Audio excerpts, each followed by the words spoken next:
Magandang araw po sa lahat. Itago niyo na lang po ako sa pangalang Melissa. 30 anyos. Mayroong asawa at isang anak na parehong nasa Pilipinas. At isa akong OFW na nagtatrabaho bilang isang admin assistant dito sa Dubai. Hindi naging madali ang buhay ko sa ibang bansa. Kahit sabihing nagawa ko namang mapunan ang pangangailangan ng aking pamilya pagdating sa pera. Sabihin man kasing may trabaho ang asawa ko bilang isang machine operator sa gawing Pasay. Ngunit hindi iyon naging sapat dahil habang lumalaki ang anak namin ay mas tumataas din ang gastos namin para sa pag-aaral nito. Dahil nga hindi naman ito ang unang beses na sumubok akong makipagsapalaran sa ibang bansa, ay wala akong ibang choice kung hindi muling magtiis na malayo sa aking pamilya. Madalas akong naho-homesick, kung kaya't laking pasalamat ko sa tuwing nakakausap ko ang pamilya ko. Pero minsan, may mga pagkakataon ding natutulugan nila ako, marahil dahil pagod sa eskwelahan at trabaho ang mga ito. Oh, John, mabuti naman at pinayagan kang gumala ngayon ng boss mo. Tanong ko sa aking kumpare. Nang muli kaming magkita sa isang salo-salong hinanda ng mga miyembro ng Filipino community sa syudad na pinagtatrabahuhan ko. Isang beses sa isang linggo kasi kung magplano ang mga ito ng get-together. Pero lulubog lilitaw naman si John dahil minsan tinatambakan siya ng kaliwat ka ng kota ng kumpanya kung saan siya nagtatrabaho. Sinabi kong may date ako kaya pumayag. Ayos bang naging palusot ko? Sabi niya. Hindi pa man nakakawala ang tawa ko, pero mas nauna na nitong pinagtawanan ang sarili niya. Paano kapag hinanapan ka ng pruweba? May babae ka bang ipapakita? Tanong ko ngunit makahulugan lamang ako nitong tiningnan, tsaka ngumiti. Hindi ako nakaimik nang kinuha nito ang cellphone na nasa bulsa ng polo niya, tsaka mabilis na tumabi sa akin. Hindi ba pwedeng ikaw na lang ang ipakilala ko? Picture lang naman ang hihingin ng mga yun eh. Imposibleng hindi sila maniwala sa ganda ng kadate ko. Pambobola pa niya. Lihim na kinilig naman ako.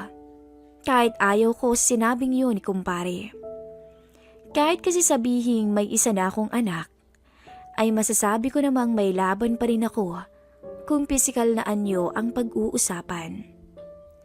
Madalas ngang sinasabi ng mga taong nakakasalamuha ko na magkahawig daw kaming dalawa ni Marian Rivera.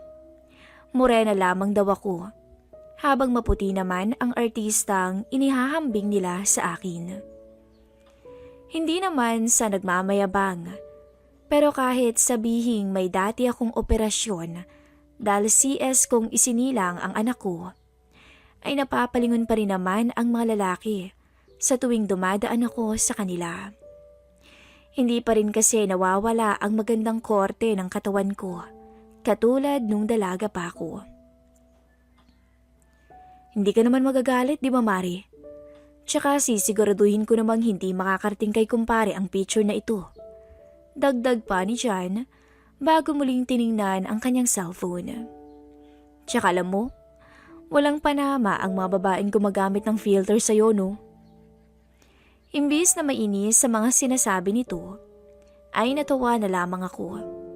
Alam ko kasing gumagawa lang si John ng paraan para kahit papaano ay makahinga ng konti sa nakaka-stress niyang employer. Sabi nga nila, swertihan dito kung mapupunta ka sa mababait na amo. Hindi lamang iyon para sa mga domestic helper nangyayari, kung hindi maging sa amin na mas piniling sumubok na magtrabaho sa mga mall at opisina dito. Laking pasalamat ko na lang nga at mababait ang may-ari ng kumpanyang pinagtatrabahuhan ko.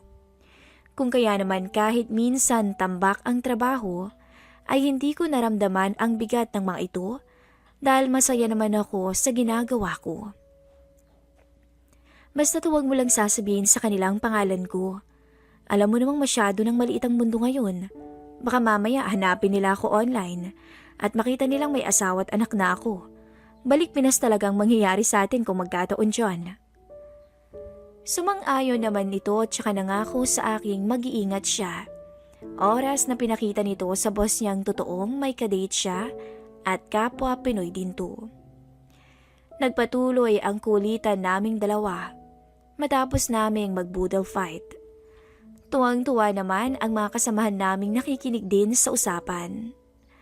Masasabi ko tuloy na kahit papaano ay naibsan ang lungkot na nararamdaman ko. Pero ang inakala kong saya ay napalitan ng lungkot nang mabasa ko ang chat mula sa aking asawa. Kaya naman pala kanina pa ring nang ring ang cellphone ko dahil pumunta pala doon ang nanay niya. Nangihiram daw ng perang pampatanim sa palayan. Napailing naman ako bago sumagot dito. Kailangan na ba agad? Hindi pa ako sumasahod. Sa katapusan din ang sahod mo, kaya wala ka rin pwedeng ipahiram sa kanila, di ba? Hinintay ko ang magiging sagot ng asawa ko, ngunit offline na ito. Siguro'y naging abala na siya sa biran ko, lalo na't gusto pa naman itong ine-entertain siya ng mabuti kapag pumupunta ng bahay. Maliban sa merienda, kailangan may dala rin tong pera pag uwi. Gustuin ko mang pahiramin to ngunit sa pagkakatanda ko ay sinama ko naman sila sa budget ko noong nakaraang buwan.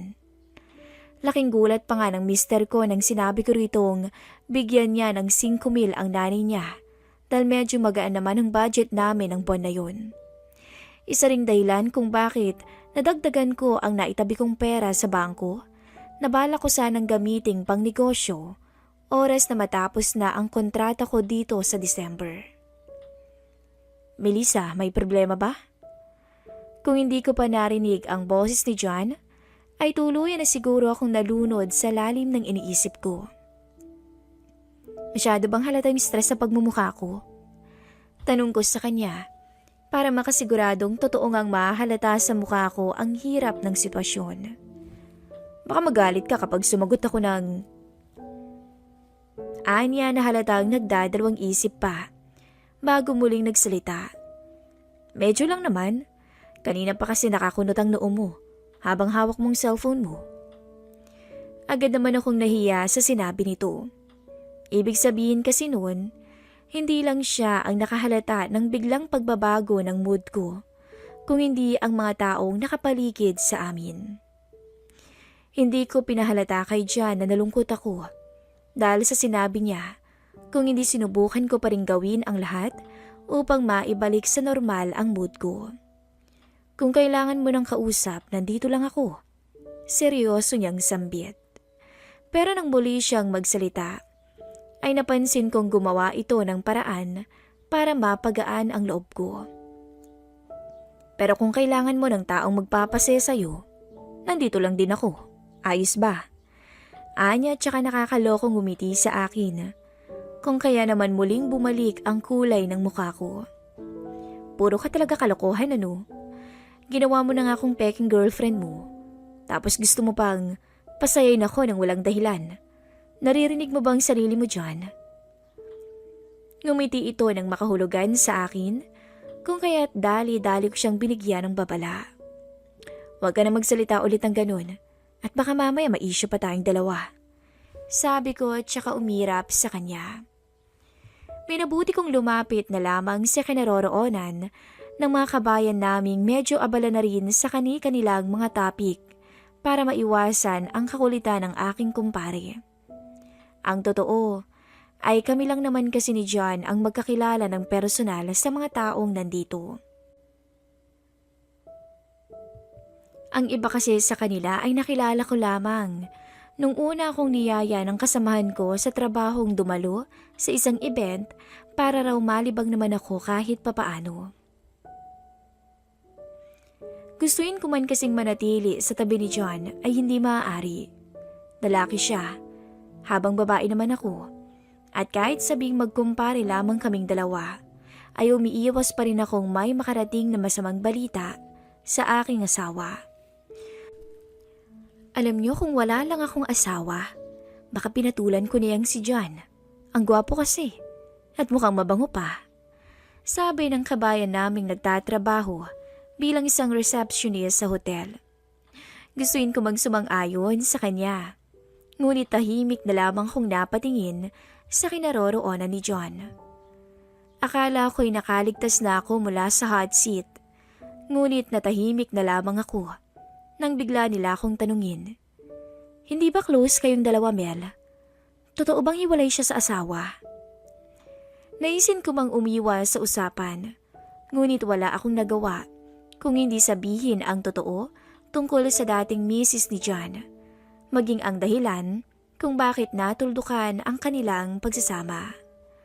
Maliban kasi sa gwapo, ay malakas rin talagang apil nitong si John. Kung kaya naman kahit sinong babae ay magkakaroon talaga ng interes dito. Kaya nga noong mabanggit ko sa asawa kong nagkita kaming dalawa ni John dito, ay parang biglang nagbago ang timpla niya. Simula noon, hindi ko na muling nabanggit ang kaibigan nito dahil ayokong mag-isip siya ng kung ano-ano, lalo na't malayo kaming dalawa sa isa't isa. Hindi ko pwedeng sabihin sa kanyang mas naging close kaming dalawa ni John, lalong-lalo na sa tuwing nagkakasama kami sa mga salo-salo, tulad na lamang ng kinaroroonan namin ngayon. Muli akong nakatanggap ng chat mula sa aking asawa, ngunit nabanggit lamang nito ulit ang pakay ng nanay niya. Kaya naman sinadya akong lumayo ng kaunti sa kinaroroonan ng mga kabayan namin nang sa ganon ay hindi nila mapansin kung bigla na lamang akong maging problemado habang nakahawak sa cellphone ko. Pero nang muli kong marinig ang boses ni John, ay natulala na lamang ako sa aking kinatatayuan. Dessert time, babe.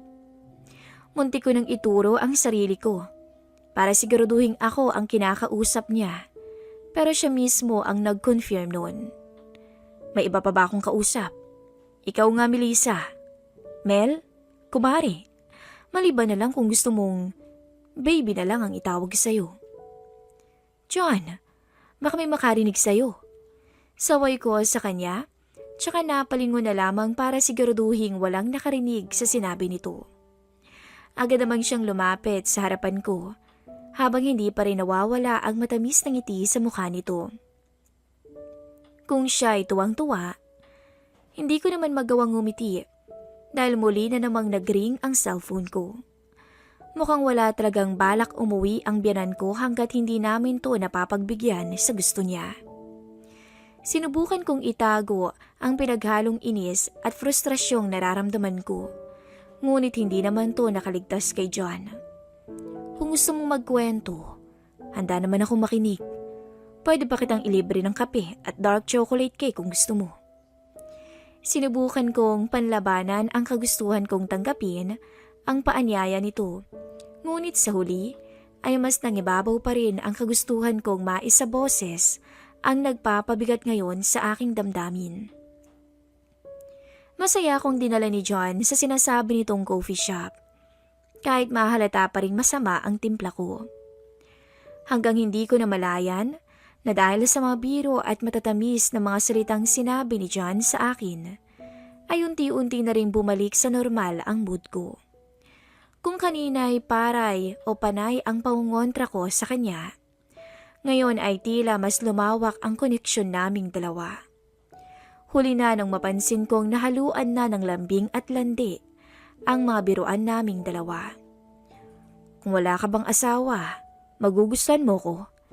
Nakangiting tanong niya sa akin. Hindi naman ako umiwas. Bagkus, may ngiti ko pa siyang sinagot. Oo naman, hindi naman ako kasing manhid ng inaakala mo. Nagpatuloy ang biruan naming dalawa ni John, hanggang sa hindi ko inasahang magbubukas na palayo ng pinto para lumagpas kami sa aming limitasyon. Kulang ang salitang apoy para mailarawan ang damdamin ko nang magdikit ang mga katawan naming dalawa sa isang hotel na pinili naming kumubli sa aming pagkakasala. Pero John, mahinang tawag ko na lamang sa kanya nang tuluyang maihiga niya ako sa kamang iyon. Saglit namang natulala ang kumpari ko sa akin at napangiti na lang din nang mapansing sabik rin ang mga mata kong nakatingin sa kanya. Kung natatakot kang baka makarating to sa asawa mo, imposibleng mangyari yun dahil alam kong hiniram lang naman kita sa kanya ngayong gabi. Hindi ako nakasagot sa paliwanag nito dahil tuluyan na rin akong nilunod ng bawal na sandali. Lalo na nang tuluyang pumagitan sa akin si John, nakusa ko namang tinanggap at niyakap nang walang pag-aalinlangan. Nang makauwi ako sa unit na tinutuluyan ko, ay hindi pa rin nawala sa isipan ko ang nangyari. At kahit magkausap na kaming dalawa, ng asawa ko sa tawag, ay lumilipad pa rin ang isipan ko. Sa takot na muli akong mahulog sa pagkakamaling minsan kong nagawa sa piling ng aming kumpare, ay minabuti kong tapusin ng maaga ang aking kontrata. Kahit papaano, may naipon na rin naman ako para mamuhay kami ng tahimik, malayo sa mga taong walang pakialam sa hirap at pagod namin. Alam ko naman na hindi sapat na rason ang inis at lungkot na nararamdaman ko upang makagawa ako ng kasalanan sa aking mister. Ngunit sa muling pag-uwi ko ng Pinas, ay napagtanto kong wala na rin naman akong magagawa para baguhin ang pagkakamaling nagawa ko. Ipinagbahala ko na lamang sa taas kung anuman ang kaparusahang ibibigay niya sa akin at kung sakaling dumating ang oras na iyon, ay malugod ko itong tatanggapin. Hanggang dito na lamang po ang aking istorya at maraming salamat po sa mga nakinig.